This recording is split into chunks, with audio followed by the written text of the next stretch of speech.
BPF দল হিচাপে 15টা সমষ্টিত যেনেকুৱা প্ৰিপাৰেশ্যন হ'ব লাগে হৈ আছে আৰু এইবাৰো আগত BTC নিৰ্বাচন নিচিনা সকলো জাতি জনগোষ্ঠীয়ে আমাক নিশ্চয় সহায় কৰিব।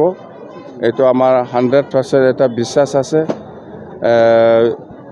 আৰু আমাৰ যিখিনি কেণ্ডিডেট ডিক্লাৰেশ্যনৰ কথা সেইটো 3-4 দিনৰ ভিতৰত আমি ফাইনেলাইজ কৰিম।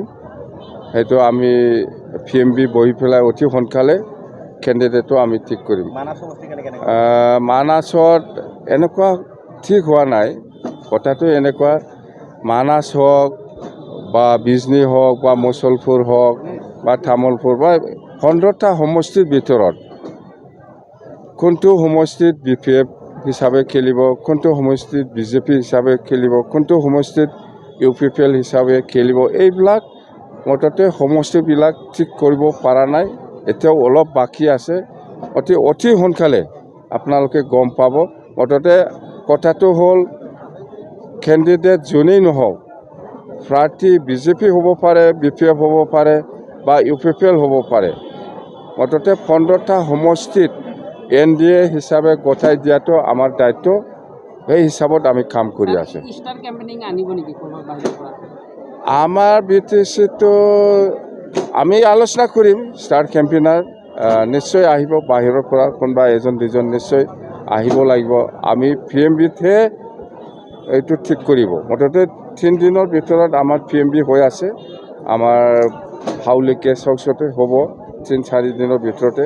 তেতিয়া ফাইনেল পৰ্যায়ত আমি আহিব পাৰিম। এতিয়া চন্দন ব্ৰহ্ময়ে যোগদান কৰে নকৰে আমি আজিৰ দিনত মই ক'ব নোৱাৰোঁ। মুঠতে আমি দলৰ পৰা কৈ আছোঁ যে যোনেই নহওক চবে আমাৰ BPFত জাগা আছে। আহক, আমি একেলগে কাম কৰিম। BTC উন্নয়নৰ স্বাৰ্থত BTCত আমাক শান্তি লাগে, BTCত আমাক একতা লাগে।